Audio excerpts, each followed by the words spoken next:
राम राम राम।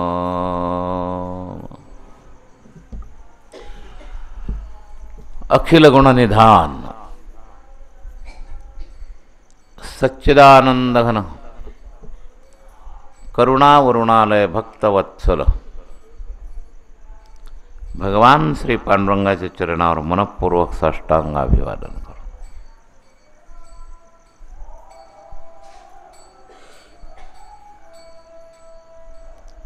आद्याचार्यांपासून अस्मदाचार्यांपर्यंत सकल संत वृंदांना साष्टांग अभिवादन करो।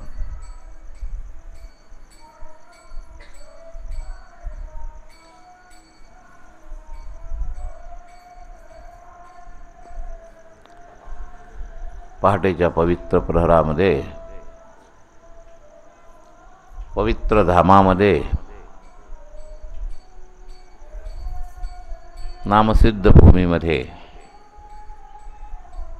नाम करण्याच्या, नाम घेण्याच्या संकल्पानं उपस्थित असणाऱ्या नामधारकांबद्दल सद्भाव प्रकट करून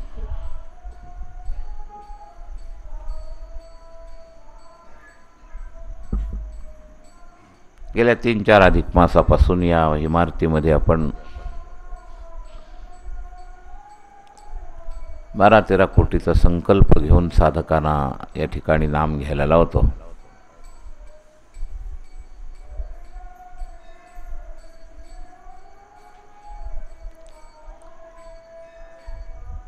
पहिल्या 10 दिवसापेक्षा दुसऱ्या 10 दिवसामध्ये नामाची प्रगती झालेली आणि हा संकल्प पुरा होईल याला थोडा जोर लावायचा आहे। अजून आजपासून 7 कोटी नामस्मरण आपलं झालेलं आहे, तेव्हा 5 कोटी नामस्मरण उरलेल्या 10 दिवसात करायचं आहे। या 10 दिवसात आपलं 5 कोटी झालं आहे। पहिल्या सुरुवातीला कमी लोक होते, कमीच येत असतात, तर जे लोक 200 माळा करत असतील त्यांनी 10-20 माळा वाढवल्या तरी आपलं सगळं काम पूर्ण होणार। प्रत्येकाने आपापल्या माळेमध्ये 10 ते 50 माळापर्यंत वाढ करा, म्हणजे आपला संकल्प सहज पूर्ण होईल। पूर्ण झाल्याचं एक समाधान आहे। तेव्हा हे सर्वांना विनम्र सूचना।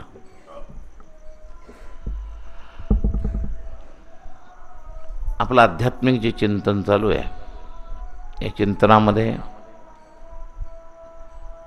मोह निवृत्ती,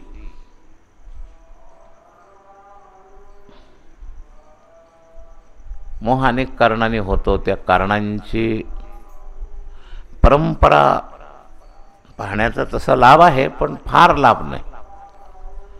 ते डोंगरे महाराज दृष्टांत सांगायचे ना, एक गृहस्थ आपल्या घरातल्या सोहळ्याचं आमंत्रण द्यायला गेला। 25 ठिकाणी आमंत्रण दिलं आणि आमंत्रण देऊन घरी आला आणि त्याचं आपल्या धोत्राकडे लक्ष गेलं तर डांबरासारखा एक काळा डाग त्याच्या धोत्राला पडला होता। तर डाग पडल्यानंतर तार्किक बुद्धी, हा डाग कुठं पडला असं त्याच्या डोक्यात विचार सुरू झाला। इथपर्यंत ठीक होतं, विचार येणं हे ठीक आहे। कृती काय सुरू केली, जेवढ्या ठिकाणी तो आमंत्रणाला गेला होता त्या प्रत्येक ठिकाणी जायला लागला। इथं बसलो होतो का, इथं डाग पडला का, इथं डाग पडला का। 7-8 ठिकाणी गेला, त्याला काही डागाचा शोध लागला नाही, बसलेल्या जागा स्वच्छ होत्या। तर शोध लागण्यापूर्वी त्याला एक उपदेशक भेटला, एका ठिकाणी गेला जिथं आमंत्रणाला गेलता। तर तो म्हणला इथं डाग पडला का, तिथंही पडलेला नव्हता, पण त्या गृहस्थाने त्याला एक संकेत केला, बेटा तू कितीही शोध केला तरी शोध केल्याने डाग जाईल का, इतका वेळ शोध करण्यात घालवण्यापेक्षा तू जर ते धोतर धुवून टाकलं तर डाग निघून जाईल। सोपा मुद्दा। तेव्हा काही गोष्टी अशा असतात की दोषाशी फार चिकित्सा करण्याची सुद्धा गरज नाही। दोष झालाय हे स्वीकार झालं की तो निवृत्त कसा होईल याचा विचार करावा। तसं मोह या दोषाच्या बाबतीत असा विचार आपल्या डोक्यात आला पाहिजे की निवृत्ती कशी होईल. यो मामेव असम्मूढः जानाति पुरुषोत्तमम्. जो मोहरहित होऊन मला जाणण्याचा प्रयत्न करतो त्याचं सर्वश्रेष्ठ भजन आहे. स सर्वविद भजति माम सर्वभावेन भारत. 15व्या अध्यायातला 19वा श्लोक. न जाणण्याचं कारण भगवंतांनी स्वतः सांगितलं. मूढोयम न मजानाति मामेभ्य परमं व्यया. मूढ आणि मोह एकाच अर्थी शब्द आहे. जो मूढ आहे त्याला मी जाणला जात नाही. मूढतेचे अनेक प्रकार सांगितले. देवाला सामान्य समजणं. अवजानन्ति मां मूढाः मानुषीं तनुमाश्रितम्. माणसाच्या सारखा देवाने धारण केलेलं असतं शरीर. रामाला आईवडील होते, भाऊ बहीण होते, प्रजा होती, राजा होता. राम हा मानव आहे. कृष्णाला आईवडील होते. तर आपण अवतारी कित्येक देवाच्या बाबतीत त्याच्यामध्ये मानवीपणाचा आरोप करतो. आणि स्वतः देवच म्हणलेत की ज्याला जो मला मनुष्यासारखा सामान्य समजून माझं भजन करतो त्याला माझं तत्वतः रूप कळत नाही. मग हा जो भ्रम होतो, संतांच्या बाबतीत सुद्धा आपला असाच भ्रम आहे. संत म्हणजे तुमच्या आमच्यातले एक एक. देवतेची संत, देवतेची संत, निमित्त त्या प्रतिमा. ज्ञानशक्ती बाबतीत सुद्धा असा भ्रम होतो. तत्वज्ञान आणि सामान्य ज्ञान आपण एकाच पारड्यात घालतो. आपल्या स्वतःला कधी कधी ज्ञानी समजण्याचा भ्रमसुद्धा या भौतिक बुद्धिवादातूनच आपल्या डोक्यात बसतं. आपण फार हुशार आहे ना, आपल्याला फार कळतं. आम्ही एवढे कॉम्प्युटर इंजिनियर, आम्हाला प्रवचन न कळायला काय झालं? भ्रम आहे. तत्वज्ञानात भ्रम असतो, संतात भ्रम असतो, ईश्वरामध्ये भ्रम असतो. आणि तो सामान्यत्वाचा भ्रम आहे. हे एक मोहाचं स्वरूप आहे. जसं देहाध्यासाचा भ्रम आहे, देहाध्यासाचं समर्थन हा एक भ्रम आहे. याविषयीची आपण 2 दिवस चर्चा केली. आणि याकरता आळस सोडण्याचा विचार झाला. या भ्रमामध्ये अडकवणारं मीडियाचं समर्थन जे आहे ते काढा. टी व्ही पाहणं बंद करा परमार्थिक माणसाने. पेपरसुद्धा जगात वावरता, हेडिंग वाचा, महत्त्वाची बातमी संपली की बारक्या बातम्या काय, तुम्ही किती बलात्काराच्या बातम्या वाचून तुम्हाला काय फायदा? त्यांना तर तीच बातमी वाटते. त्यांना ती चांगलं एखाद्या कार्यक्रमाची बातमी वाटत नाही. आपला वेळ मात्र वाया जातो. इथं दरोडा पडला आणि इथं बलात्कार झाला आणि इथं गुंडगिरी झाली आणि इथं चोरी झाली, याच्यापेक्षा निम्म्याला वर बातम्या सगळ्या याच असतात. ते पेपरचं सुद्धा वेळ वाया घालवणं आहे. टी व्ही, पेपर आणि व्यक्तिगत जीवनामध्ये तुम्हाला मायेमध्ये ओढणारा हा मोबाईल. साधन काळात तरी मोबाईल बंद ठेवा. इतर वेळेला व्यवहाराचं साधन म्हणून जरी तुम्ही त्याचा उपयोग करत असला एकमेकाशी संपर्क साधताना, ज्या वेळेला तुम्ही साधना कराल त्यावेळेला मोबाईल बंद ठेवत जा. मग ती पंढरीची वारी असो, अधिक महिन्यातलं इथं राहणं असो, नवे नवे घरातल्या पूजेचा वेळ असो, मोबाईल बंद ठेवा. तुमची पूजा बाजूला राहील. फारच जर निष्ठावान कळकळीची तळमळ असेल ना तर मोबाईल ठेवूच नका. पण व्यवहारातली ही गोष्ट सांगून सुद्धा सगळे लोक ऐकू शकणार नाहीत. म्हणून मी सगळ्यांकरता अशी ऑर्डर देऊन माझं वचनाचं कमीपणा करत नाही. पण साधन काळात हा मोबाईल आपल्याला कसं खेचतो याचं आपण आत्ताच उदाहरण पाहिलं. एका दिवसात येणारी व्यक्तीसुद्धा गेली ती तिकडंच पराभव. आपल्या समोर ही सगळी उदाहरणं घडतात आणि केवळ मोबाईलमुळं, दुसरं काही नाही. हा संपर्क संबंध मोहामध्ये कसा खेचतो, लगाम ओढल्यावर जसा घोडा ओढावा तसा हा मोबाईल हा एक लगामच आहे आपल्या साधन काळापासून आपल्याला दूर करणारा, प्रपंचात ओढणारा. तेव्हा सफल होण्याकरता शरीर श्रमी आणि प्रतिबंधात न अडकण्याकरता मन संयमी. तर या मनाच्या ज्या अनेक वाटा जगत संपर्काच्या आहेत त्यापैकी आपण आत्ता ह्या पाहतो. साधारण माणसांना ह्या मायेच्या आकर्षणाच्या टीव्हीच्या सिरियल कितीतरी वेळ त्याचा वाया घालवतात.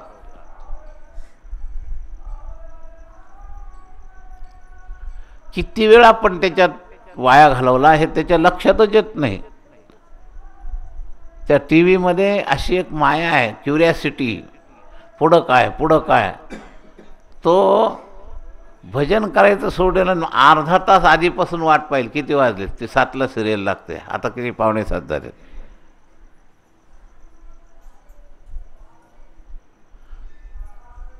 आणि काही नसतं त्या सिरियलमध्ये. तुमच्या स्वतःच्या जीवनाच्या लाभाच्या दृष्टीनं काय आहे, फक्त कालापव्य आहे.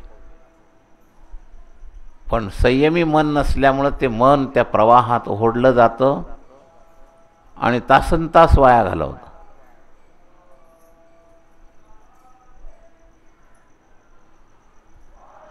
हा संयम का नाही आला, सत्संग कमी केला. बुद्धी विवेकवती बनण्याकरता बिनु सत्संग विवेक न होई, राम कृपा बिनु सुलभ न सोई. जे सत्संग कमी करतात त्यांच्याकडं विवेकाची कमी असते. पुस्तकी सत्संग 2 नंबरचा आहे. प्रत्यक्ष साधू असणाऱ्याच्या संगतीमध्ये सत्संग व्हायला पाहिजे. साधू या श्रद्धेतून त्या शब्दाकडे जर एकाग्रतेनं पाहिलं. पुस्तकी सत्संग तहान भागवण्यासारखं आहे. दुधाची ताकावर तहान भागवतो, सापेक्षात आहे तो सत्संग. पुस्तकी सत्संगामध्ये पर्सनल ट्रीटमेंट होत नाही. आता मग आमची एवढी पुस्तकं आहेत, पुस्तकात सत्संग होतो पण पर्सनल ट्रीटमेंट प्रत्यक्ष संतांच्या संघातच होते.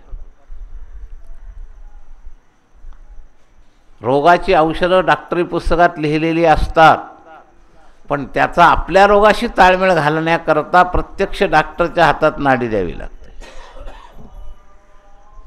पुस्तकात काय नाही आहे, सगळं काही आहे पुस्तकात. काही लोक तिथं सुद्धा भ्रमात अडकलेले, काय जायची गरज आहे, आता काय कमी आहे, सगळे पुस्तकात आलेले आहे. तर परमार्थिक पुस्तकं वाचायची सवय लागणं सापेक्षात चांगलं आहे, पण सापेक्षातच चांगलं आहे. त्याच्यापेक्षा जीवन संतांच्या अधीन करणं चांगलं आहे. संत संगतीमध्ये पर्सनल ट्रीटमेंट होते. तुम्ही नेमके कुठं अडकलेले आहात, नाडी हातात दिल्यानंतर तुमच्या रोगाची मात्रा काय आणि त्या मात्रेप्रमाणे औषध ठरवणं. पुस्तकात हे निदान होत नाही. रोग आणि रोगाची औषधं दिली जातात, पण आपल्या रोगाचा स्तर, आपल्या रोगाची स्थिती आणि त्या रोगाच्या लेव्हलवर औषध हे जसं प्रत्यक्ष डॉक्टरच्याच सान्निध्यामध्ये जाण्याची गरज आहे, तसं परमार्थामध्ये व्यक्तिगत विकासाकरता आपलं घोडं कुठं अडलं आहे हे स्पष्ट शब्दात ऐकायचं असेल तर संतांचा प्रत्यक्ष सत्संग पाहिजे. माझ्यासमोर 100 लोक आहेत, ज्याच्याकडे नजर जाईल त्याच्याबद्दल 10 वाक्य बोलले जातात की गाडी अडली कुठं आणि ते तुमच्या उपयोगाला आहेत. जनरल तत्त्वज्ञान सारखंच आहे, फरक कुठं आहे. काही लोकांना अनुवाद करता येतो आणि काही लोकांनाच तपासण्याची अक्कल असते. निदान हे डॉक्टरी शास्त्रातलं फार महत्त्वाची गोष्ट आहे. सामान्य माणूस कधी कधी ब्रॉड माइंडेड प्रमाणे अहो काय सगळं सारखंच आहे म्हणतो. काल एक गृहस्थ आला, तो म्हटला कोणताही कीर्तनकार असलं तरी तुम्ही जे सांगता तेच, फक्त भाषा बदलून सांगतो.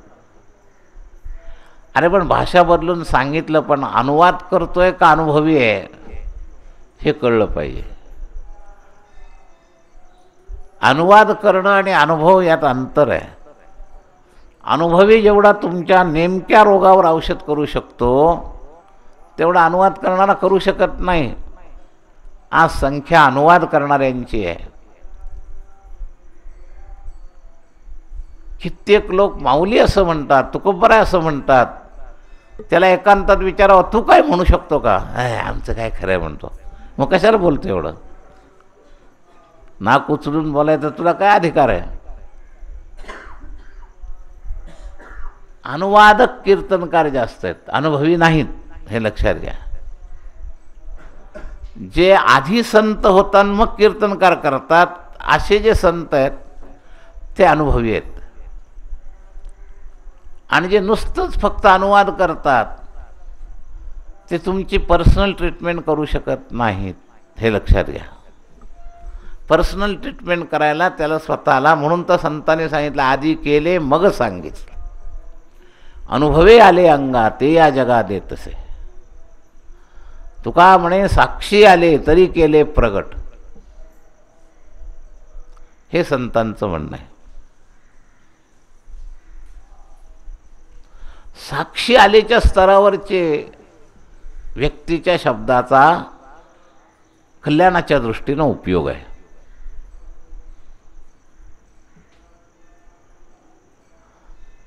तर वक्त्यांचं ऐका असं नाही. तुका म्हणे साक्षी आले अशा अनुभवी लोकांचं ऐका. मग ते थोडं असलं साध्या भाषेत असलं तरी त्याला वजन आहे. ज्या त्या क्षेत्रात ज्याची तळमळ अनुभव निष्ठा असेल ना, आतून तळमळ लागते. तुम्हाला प्रारंभिक लेव्हलला शिकवणारा संत सुद्धा आतून तळमळ लागतो. सगळे सारखे नसतात. आज भारतीय लेव्हल, महाराष्ट्र लेव्हलवर साध्या आचरणाकरता, पहिल्या आचरणाकरता या दोन संतांच्या नावाखाली स्वच्छता अभियान सुरू झालं, गाडगेबाबा आणि तुकडोजी महाराज. संत त्या कक्षेत तरी अनुभवी आणि तळमळीचे होते त्या काळात. त्यांच्या स्वतःच्या काळामध्ये त्यांनी नुसतं लोकांना सांगितलं नाही, लोक हो तुम्ही असं करा, सकाळी उठून स्वतः खराटा घ्यायची जिथं जातील तिथं. हे त्यांच्या अंगात उतरलेलं होतं. नुसतं सांगत बसत नव्हते. आणि त्या तपश्चर्याचा परिणाम जिथं गाडगेबाबा जातील ते गाव आपोआप बिनबोभाट. गाडगेबाबा लागले की सगळं गाव लागायचं स्वच्छतेला, न सांगता. एखाद्या साध्या गोष्टीत सुद्धा वजन कधी येतं शब्दात, त्याच्याकरता तुम्हाला हे उदाहरण सांगेन. महाराजांचे शब्द फार साधे असायचे, अगदी अशिक्षित साधे भोळे शब्द होते. गाडगेबाबांना वास्तविक माझ्या काळात होते, पण माझा पाहण्याचा योग नाही आला. पण जी काही सगळी माहिती आम्हाला पाहणाऱ्या लोकांना जवळून पाहायला मिळाली, अनेक लोकांनी त्यांच्या जवळ राहिलेले सेवेकरी माझ्याजवळ आहेत. तर त्याच्यातला एक मुद्दा होता, साधा आत्ताच्या काळातला होऊन गेलेला संत, पण ज्या मुद्द्यावर तो उपदेश करत होता, आधी केले मग सांगितले. लोक तुम्ही नाम घ्या, आम्ही काय करतो हा प्रश्न आहे. तेव्हा शब्दाचं वजन कशाने वाढू शकतं? अनुभवे आले अंगा ते या जगात येतसे. आज या व्याख्येला उतरणारे वक्तेच सापडत नाही. धार्मिक वक्त्यांची संख्या भरपूर झाली, पण जीवन एकीकडं आणि बोलणं एकीकडं. संतांनी सांगितलं बोले तैसा चाले, त्याची वंदावी पाऊले.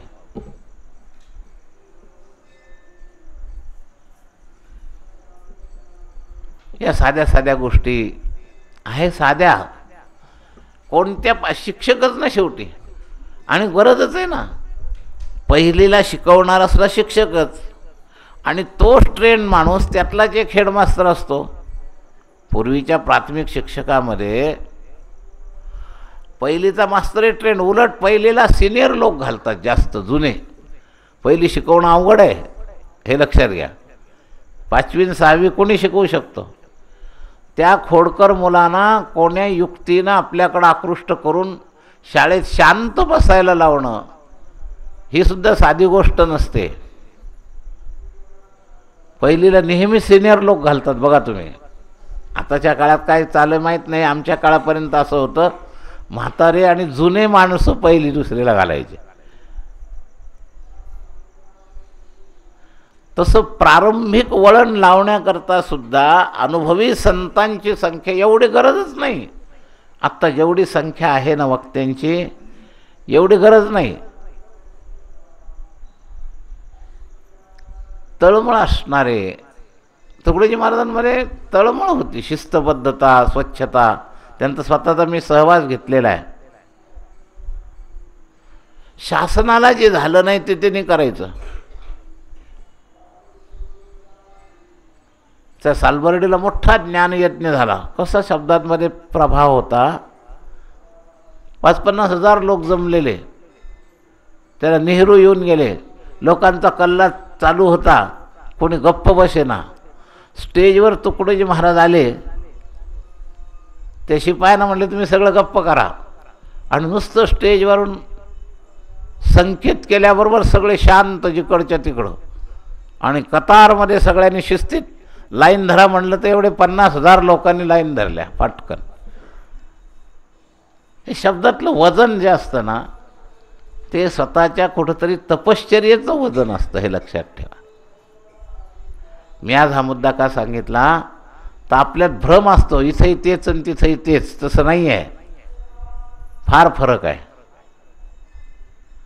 बाहेरचे शब्द तेच असले म्हणजे तेच असतं असं नाही. आणि म्हणून कालापव्ययामध्ये हेही कालापव्यय करू नका. आता इथं साधना चालू आहे, साधना काळामध्ये जेवढं आवश्यक दिवसभरात पचेल एवढं एक अर्धा तासाचं प्रवचनसुद्धा आपल्याला फार होतं. खूप ऐकल्याने खूप काही बदल घडेल असं नाही. साधना करण्यानं जीवनात बदल घडतो.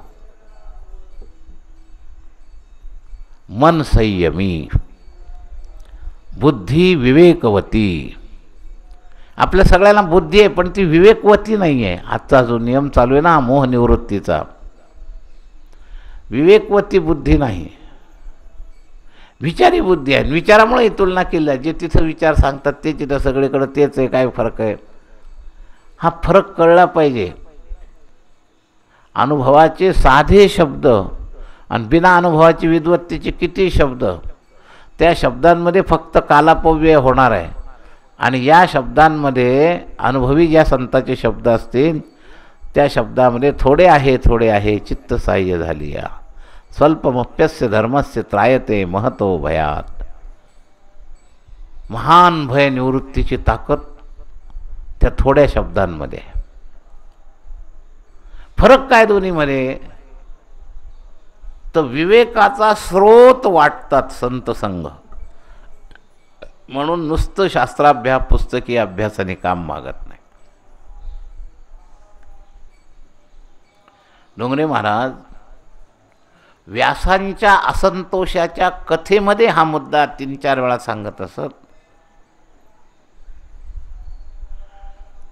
की शांती शब्दज्ञानात नाही. व्यासांना जी अशांती निर्माण केली हे तुम्हाला हे दाखवण्याकरता, व्यास अवतार आहेत, त्यांना कशाची अशांती, तुम्हाला उदाहरण दाखवण्याकरता आहेत की एवढं ब्रह्मसूत्रापर्यंत भाष्य लिहिणारे व्यास पण स्थितीच्या दृष्टीनं पुस्तकी ज्ञानावर शांती मिळवू शकत नाही. हा सिद्धांत सांगण्याकरता तो दृष्टांत आहे. तेव्हा महाराज सांगायचे खूप वाचल्यानं शांती मिळणार नाही, एका जागेवर बसून साधना करा, त्या साधनेनं शांती होईल. शांती परते नाही सुख, येर अवघेच दुःख, म्हणून शांती धरा. आणि या शांतीची साधना आहे विवेकवती बुद्धी आणि अनुरागी हृदय आणि संयमी मन. हा सूक्ष्म देहातला मोह निवृत्तीचे 3 साधनं या नियमात आले. स्थूल देहाच्या निवृत्तीमधलं साधन आहे, देहाध्यास घालवण्याचं साधन आहे शरीर श्रमी. काल आपण 2 दिवस जो विचार केला. दुसऱ्या प्रकारचा मोह आहे सूक्ष्म देहाचा मोह. आणि या आपल्या 11 नियमामध्ये, या 9व्या नियमामध्ये जे टप्पे आहेत त्यातला पुढचे 3 टप्पे, शरीर श्रमी, मन संयमी, बुद्धी विवेकवती, हृदय अनुरागी, हे 3 टप्पे सूक्ष्म देहाचा मोह घालवण्याचं साधन आहे. आणि शेवटचा जो टप्पा आहे तो कारण देहाचा मोह घालवण्याचं साधन आहे. अहम को अभिमान शून्य करके अपने को सुंदर बनाना. एकाच नियमामध्ये मोहाचे 3 वर्ग पडले आणि 3 वर्गाचा मोह घालवण्याकरता ह्या साधनेचा सर्व विभाग या एका नियमात आलेला आहे. मग आता या सूक्ष्म देहात जो नियम आहे, सूक्ष्म देहातला मोह जाण्याकरता त्यातली पहिली साधना आहे मन संयमी. मन संयमी ठेवा. सापेक्षात ऐकल्यामुळं असेल, काही पुण्यामुळं असेल, पवित्र क्षेत्राची शक्ती असेल, तुम्ही इतकाळ बसून भजन करता, पूर्वीच्या पेक्षा कमी अनुशासनात तुम्हाला भजन करावं वाटतं. मागच्या 3 चातुर्मासात मला बसून राहावं लागायचं, कित्येकांना सूचना कराव्या लागायच्या. मी बसून राहिलो तर लोक बसून राहायचे. आज मी असो का नसो, मी आज भजन करतो एकांतात, पण तरी तुम्ही भजन करता. ही जी थोडी प्रगती आहे याच्यात घोटाळा होतो तो असंयमी मनानं होतो. संयमी मन नसतं. एका बाजूला जप चालतो आणि एका बाजूला वाटतं नाही तेवढं प्रदक्षिणा करून येऊन आपण, काय बिघडलं. बरं, एकदा सामुदायिक प्रदक्षिणा झालेली आहे, तेवढं आमच्या ठिकाणी सप्ताह चालू आहे, जरा तिथं जाऊन येऊ, नाही तर दर्शनालाच जाऊन येऊ. मला सापेक्षात चांगलं आहे दर्शनाला जाऊन येणं, एखाद्या कीर्तन प्रवचन ऐकणं, सापेक्षात प्रापंचिक काम नाही. पण साधनेत आलेला हा असंयमी मनाचा मोह आहे, असं आहे. आणि देखादेखी असते, एक गेले ना की दुसरी जाते. हे आम्ही पाहतो दररोज संध्याकाळी. काही एकीनं ती टूम काढली की एकीच्या मागं एक गपचूप, नाही असे सहज आता आलं तर गपचूप निघून जातील. एक पुढं जाईल, मग मागून दुसरी जाईल, मग तिसरी जाईल. आणि येणं केनं प्रकार येणं हे सगळं असंयमी मनाचं सूत्र आहे. संयमी मन नसल्यामुळं, संयमी मन ध्येयावर चालतं आणि असंयमी मन बहुशाखाय अनंताश्च बुद्धयो अव्यवसायी नाम. बहुशाखी असतं, हे करावं ते करावं ते करावं, ते झालंच पाहिजे ते झालंच पाहिजे. देखादेखी, हिनं केलं की आपण केलं पाहिजे, तिनं केलं की आपण केलं पाहिजे. मग त्याला 4 तास दर्शन, आपल्याला पण रोज दर्शन झालं पाहिजे. एकाच्या नादानं दुसरा. असंयमी मन असं भरकटत राहतं. लक्षात घ्या, माझा धाम मुद्द्याशी विरोध नाही, दर्शनाशी विरोध नाही, सप्त्याच्या कीर्तनाशी विरोध नाही, पण तुम्ही ज्या लेव्हलनं तिकडं जाता त्या पद्धतीशी विरोध आहे. असंयमी मन आमची जो अव्यभिचारेण भक्तियोगेन सेवते. साधनेच्या वेगवेगळ्या प्रकारात भरकटावं वाटणं हा सुद्धा एक व्यभिचारच आहे. हा सुद्धा एक व्यभिचार आहे. म्हणजे चालू साधनेवर विश्वास न ठेवता दुसऱ्या साधनेचं करावं वाटणं हा सुद्धा एक व्यभिचार आहे. हे लक्षात घ्या. अव्यभिचारेण, ज्या कामाकरता आलो त्याच कामाकरता आपण सवड द्यायला पाहिजे प्रधानतेनं. मग थोडंसं गेल्याने काय होतं, आमचं काहीच होत नाही, कुणाचंच काही होत नाही. तुमच्या साधनेत व्यभिचार घडतो हा दोष होतो.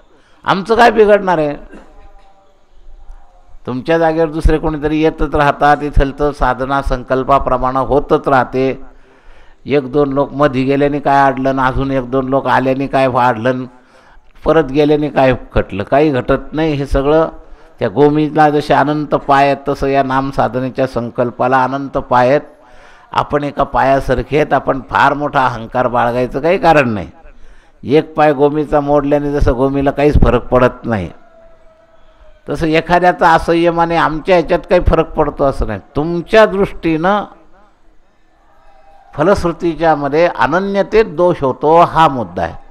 मी तुम्हाला तुमचा मुद्दा सांगतोय, हे माझ्या मुद्द्याकरता नाही. माझं तर असं आहे ना, खरं म्हणजे आतून अगदी पहिल्या 10 दिवसात जेव्हा कमी जप झाला, आमच्या लोकांमध्ये लगेच चर्चा सुरू, यंदा होतो का नाही, यंदा होतो का नाही. आता थोडा विश्वास वाटतोय सगळ्यांना आमच्या बाकीच्यांना, पण पहिल्या ह्याच्यात कमी झालं, 2-2.5 कोटी 10 दिवसात झाला, तेव्हा होणार नाही अशी चर्चा चालू होती. मी म्हणलं कमी झाला तरी नामच झालं ना, जादा झालं तरी नामच झालं, हे दुसरं तर काही झालं नाही. संकल्प चांगला जर केला तर त्याच्यामध्ये जेवढं घडलं त्याच्यामध्ये आम्हाला फरक पडला असं नाही आहे. माझं नाम माझ्या उपयोगाला येणार आहे, तुमचं नाम तुमच्या उपयोगाला येणार आहे. कमी झालं आणि जास्त झाल्याने काही देव मला शिक्षा देणार नाही, काय तू 13 कोटीचा संकल्प केला होता आणि झाला नाही. सर्व संकल्प संन्यासी. मला तर आता तसा दृढ संकल्पच नाही, जे होईल ते होईल भगवंताच्या प्रवाहामध्ये. मी म्हणलं तुम्ही त्याचा फार चिंताच करू नका, जे होईल ते होईल. पण उलट आपण निष्काम जर असलं तर देव आपले संकल्प पुरे करतो. येणाऱ्यांचा ओघ. आमचं कर्तव्य काय, करणे में सावधान होणे में प्रसन्न.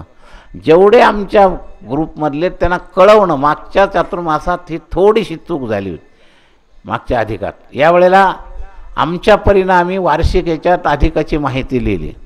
आमच्या परीनं जेवढ्यानं शक्य आहे त्यांना फोन करून सूचना केल्या. आम्ही आमचं कर्तव्य केलं. झालं तरी आमच्याकरता झालं नाही, आमचं कर्तव्य करणे में सावधान होणे में प्रसन्न, हे आमचं सिद्धांत आहे. तर आता होण्याच्या आटोक्यात आहे म्हणून आज सूचना दिली. होणार आहे. येणारे अजून येत राहत आहेत काही नवीन लोक, भले दडपण म्हणून का होईना गाठ घ्यायची निदान. शेवटी काही लोकांचे सिद्धांतच आहे, शेवटी यायचं म्हणजे पुन्हा आग्रह व्हायचा प्रश्नच येत नाही. असे सिद्धांतावाले लोक आहेत आमच्याजवळ.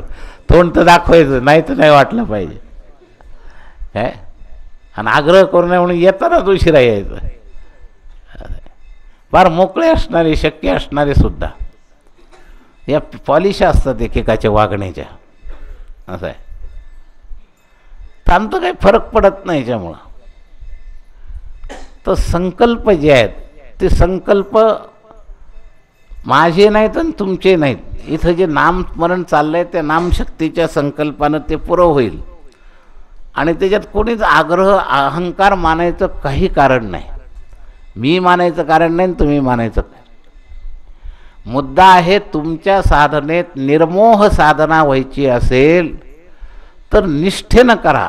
जेवढा वेळ कराल त्यावेळेला व्यभिचारीसारखं इकडं तिकडं पळू नका. ही केंद्र असतातच. मायेनं याच रूपानं माणसाला खेचलेलं आहे. तो निघाला म्हणत माया जो परमार्थ करत नाही त्याची जास्त मागं लागत नाही, जो परमार्थ करतो ना त्याच्या मागं जास्त. मेलेल्याला काय मारायचं आहे, जे परमार्थ करत नाही ते मेलेलेच आहे, त्याला काय मारायचं आहे. तुम्ही मायाशी युद्ध करायला लागता म्हणून तुमच्याशी माया जास्त लढते. काही लोकांची शंका अशी असते की अहो जे परमार्थ करत नाही त्यांना एवढं भय होत नाही ना आम्हाला का त्रास होतो. अरे तुम्ही लढायला लागले म्हणून तुमच्याशी लढतात. मारलेल्याला काय मारायचं आहे, ते सगळे मेलेलेच आहेत, त्यांना काय. तेव्हा नेहमी परमार्थ करणाऱ्याला प्रतिबंध थोडे इतर परमार्थ न करणाऱ्यापेक्षा जास्त असतात. हा नियमच आहे, हे लक्षात घ्या. आणि त्यावेळेला जर आपली बरोबर निष्ठेनं लढाई झाली तर आपण मायेला पराभूत करू शकतो. मामेव ये प्रपद्यन्ते, माम एव ये प्रपद्यन्ते मायामेतां तरन्ते. जे मला शरण होतं, जो मय होय अनन्य शरण, त्याचे निवारे मी जन्म. तर अनन्यता साधनेत ठेवा. नामनिष्ठेमध्ये अनन्यता ठेवा. इथं आल्यानंतर हे जे बहुशाखी मन आहे ना, हे झालं पाहिजे आणि ते झालं पाहिजे, याला कंट्रोल करा. मन संयमी, बुद्धी विवेकवती. आपल्या बुद्धीनं या असंयमी मनावर अंकुश करा.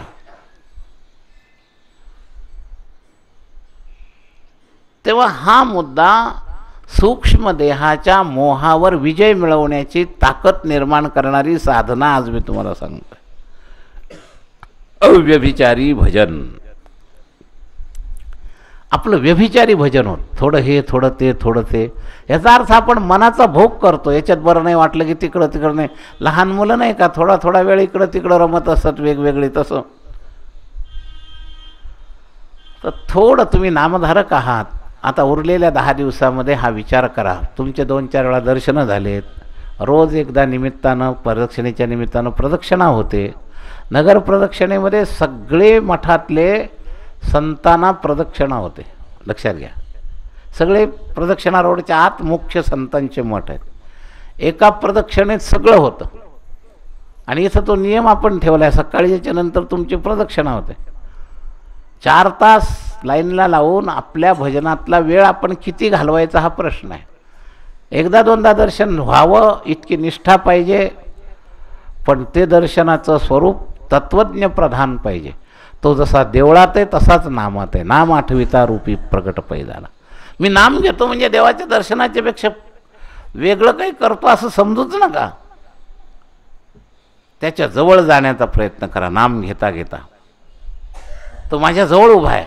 रामकृष्ण हरी म्हणता म्हणता तो माझ्या जवळ उभा आहे. म्हणून सदा करता येणारी साधना आहे. रामकृष्ण हरी विठ्ठल केशवा मंत्र हा जपावा सर्व काळ.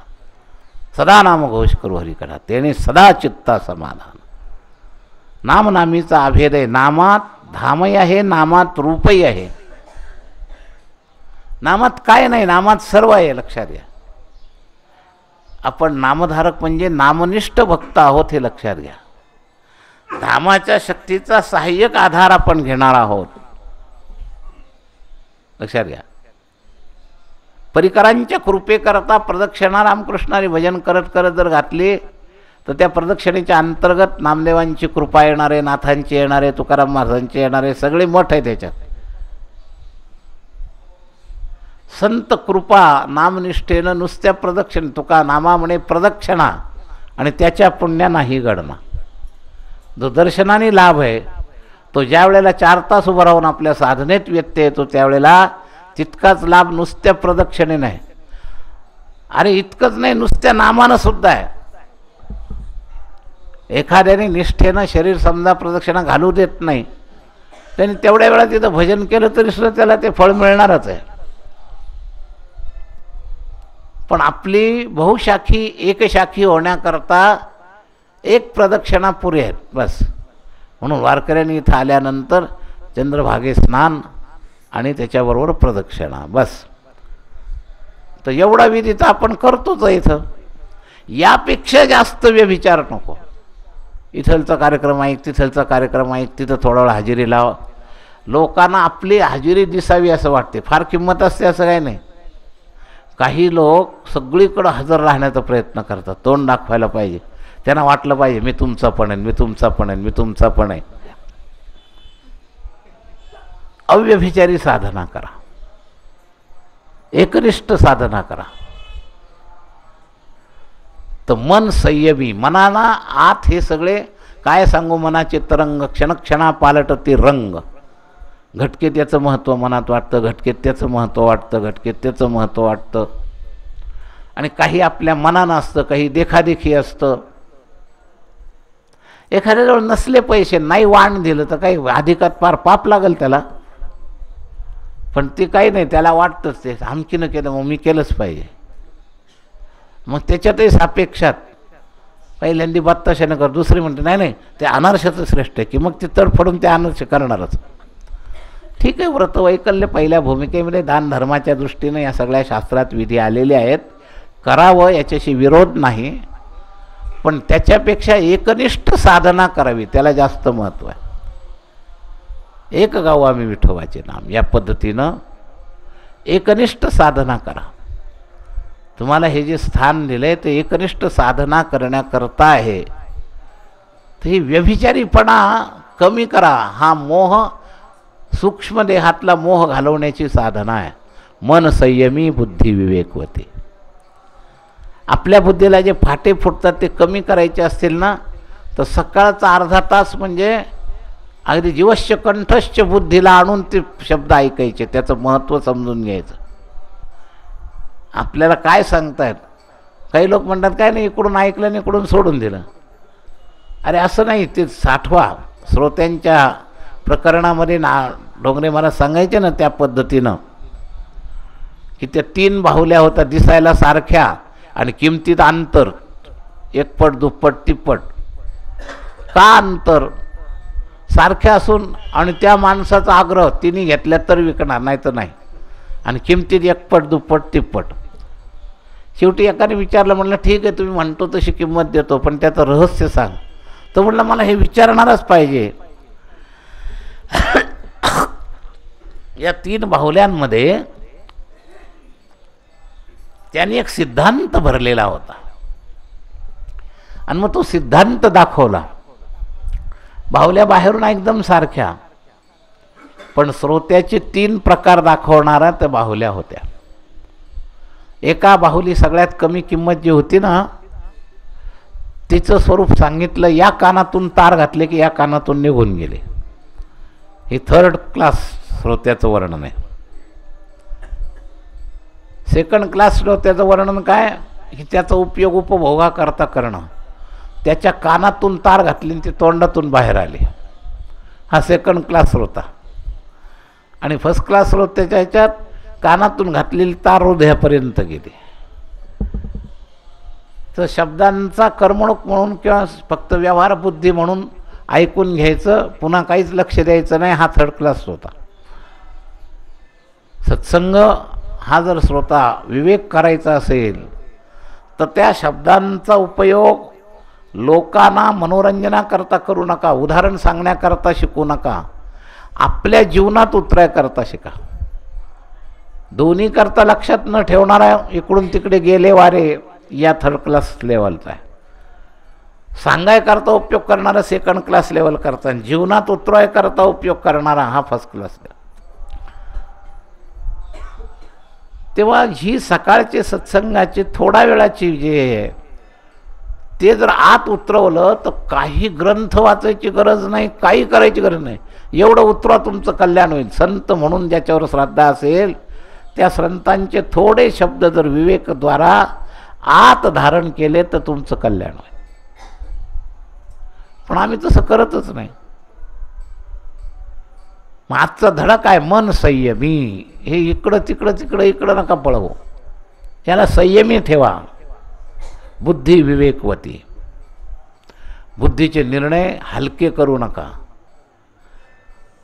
प्रत्यक्ष डायरेक्ट फोन आला नाही, तिसऱ्याने सांगितलं होते तुमच्याकडं तर असं झालं की पळाला, हे विवेक नसल्याचं चिन्ह आहे. कोण्या हेतून आला, काय निश्चय करून आला, त्याप्रमाणे शरीराला राबवणं. निश्चयाचे बळ तुका म्हणे तेची फळ. एक कार्य आपण ज्या हेतूनं ठरवतो त्याच हेतूनं करता आलं पाहिजे. एवढा परामर्श करतो पण मोक्याच्या वेळेला आपण नापास होतो. आपल्या निश्चयाची पूर्ती करण्याचा आचरणात आपण उतरवू शकत नाही. गंगा गए गंगादास, जमुना गए जमुनादास,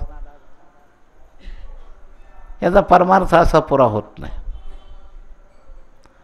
तेव्हा सूक्ष्म देहातला मोह या रूपानं, चंचल मनाच्या रूपानं, अविवेकी बुद्धीच्या रूपानं, या माया नाशवान पदार्थाच्या मायेच्या रूपाच्या मोहानं, ही माया गेली की हृदय अनुरागी बनतो, भगवंताचं प्रेमी. भगवत प्रेमी हृदयाला म्हटलं हृदय अनुरागी. हे 3 रस्ते आहेत बरं का सूक्ष्म देहाच्या मोह निवृत्तीचे.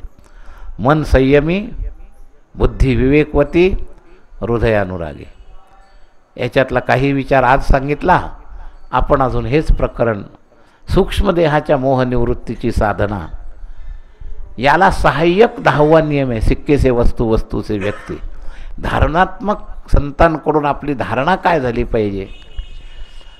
सगळ्यात मोठा भाग आहे सूक्ष्म देहाचा मोह निवृत्ती. स्थूल देहाच्या मोह निवृत्तीपेक्षाही मोठा पेपर आहे सूक्ष्म देहाची मोह निवृत्ती. विकाराच्या रूपाने हा सूक्ष्म देहाचा मोह आपल्याला फिरवत राहतो इकडं तिकडं. आणि हे मन निर्विकार होण्याकरता सूक्ष्म देहाचा मोह गेल्याशिवाय मन निर्विकार होत नाही. त्या चर्चेतला काही भाग आज सांगितला. उरलेला भाग आपण यथाक्रम उद्याला पाहू. पुंडलिक वरदा हरिविठ्ठल श्री ज्ञानदेव ज्ञानेश्वर महाराज की. नाम भगवान सब संतन की जय जय श्री राधे श्याम।